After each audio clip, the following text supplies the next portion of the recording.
두 번째, 그리스도를 위한 고난의 은혜. 이것은 그리스도를 위해서 여러분에게 주어졌습니다. 그를 믿을 뿐 아니라 그를 위해서도 말입니다. 29절. 하나님께서 은혜로 여러분에게 믿음을 선물로 주셨습니다. 하나님은 또한 은혜로 그리스도를 위해서 고난을 받을 은혜도 여러분에게 주셨습니다. 그리스도를 믿는 믿음이 하나님의 과분한 은혜의 선물인 것과 똑같이 그리스도를 위해서 고난을 받는 것도 하나님의 과분한 은혜의 선물입니다. 성도들은 항상 이 사실을 알았습니다. 사도들은 즐거워했습니다.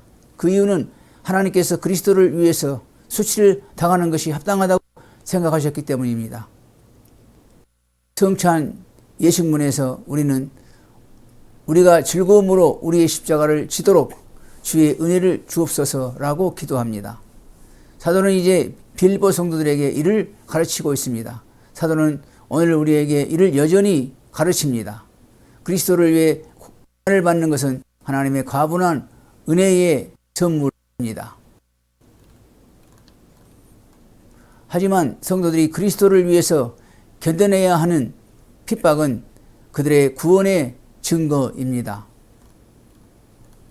그리스도께서 또한 자기 제자들에게 다음과 같이 말씀하셨습니다. 마태복음 5장 10절. 의를 위하여 박해를 받는 자는 복이 있나니 천국이 그들의 것임이라. 하지만 성경은 성도들이 당하는 핍박은 훨씬 더 영적이며 수치와 모욕을 당하는 것이라고 분명히 말합니다. 성도들은 이 세상에서 무시당하고 거절당합니다. 세상 사람들은 그리스도인들에게 중상하고 비꼬고 모욕합니다. 그리스도께서 의를 위하여 박해를 받는 자는 복이 있나니 천국이 그들의 것임이라고 말씀하셨습니다. 예수님께서 이를 주로 혀로 인한 핍박으로 설명합니다. 그들은 여러분에게 모욕이나 욕을 퍼부을 것이고 여러분에게 대해 거짓말을 할 것입니다. 사도 베드로도 그리스도를 위한 성도들의 고난에 대해서 묘사하면서 주로 혀로 인해 오는 핍박의 초점을 맞추었습니다.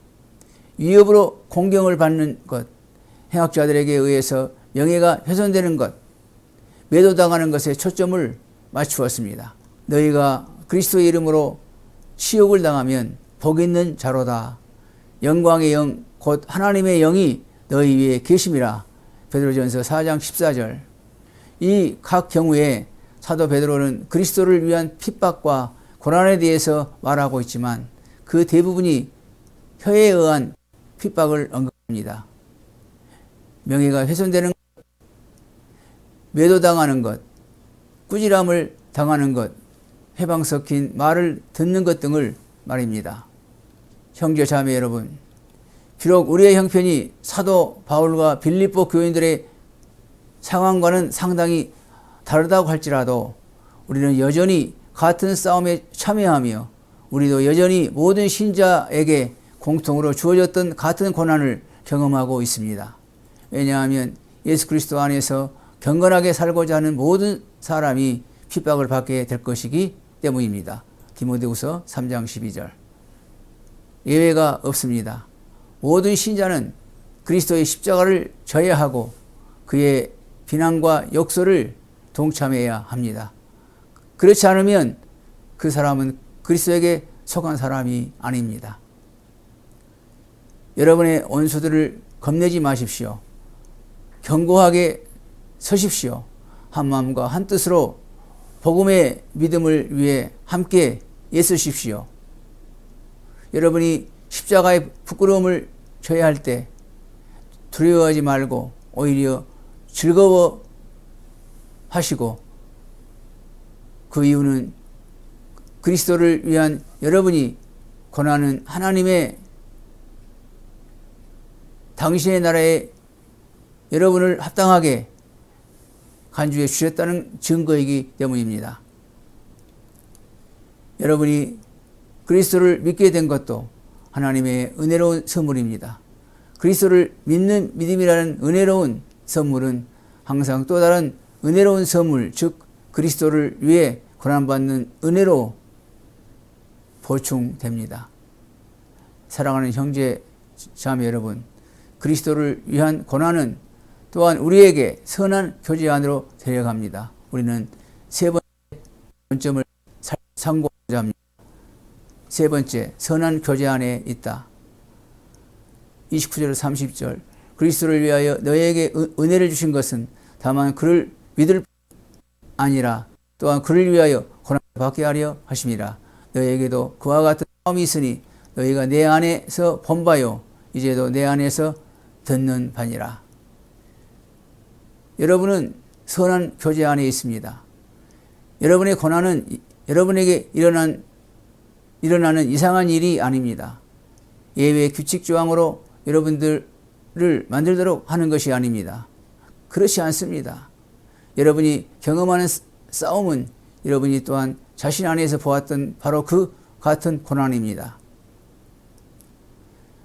사도가 여전히 그들과 함께 있었을 때 그들은 두 눈으로 어떻게 그가 심지어 빌립보에 처음 방문하는 동안에도 매맞고 옥에 부금되었는지를 보았습니다.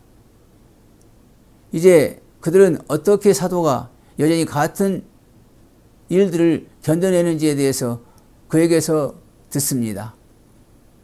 그리스도를 위한 여러분의 고난은 우연에 의해서 일어나지 않는다는 것을 아십시오.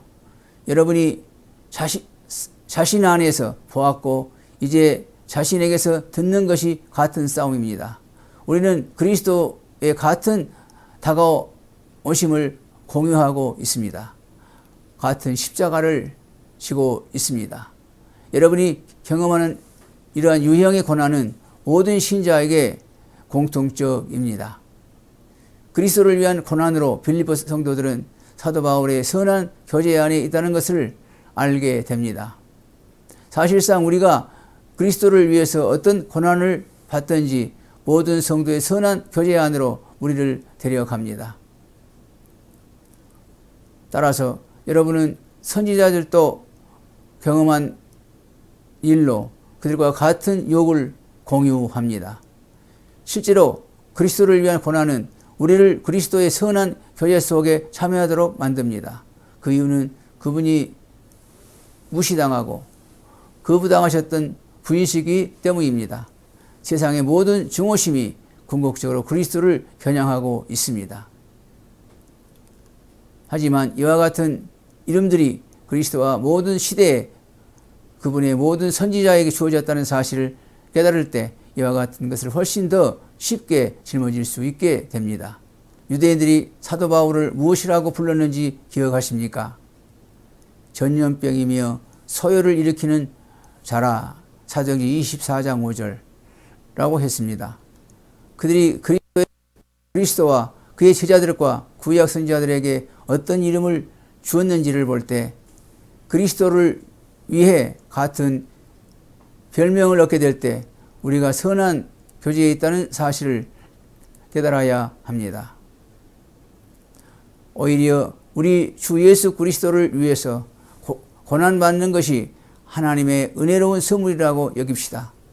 하나님의 은혜로 복음의 믿음을 위해 함께 애쓰고자 한 마음과 한 뜻으로 견고하게 서도록 합시다. 형제 자매 여러분, 하나님의 은혜로 하나님은 우리를 그리스도의 영광스럽고 하나님 나라의 시민으로 만드셨습니다. 따라서 숱한 핍박한 가운데서도 우리의 행실을 그리스도의 복음에 합당하도록 처신합시다.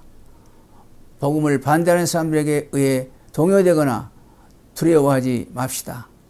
하나님의 약속을 믿고 즐겁게 우리에게 주어진 십자가를 지십시오. 아멘. 들어주셔서 감사합니다.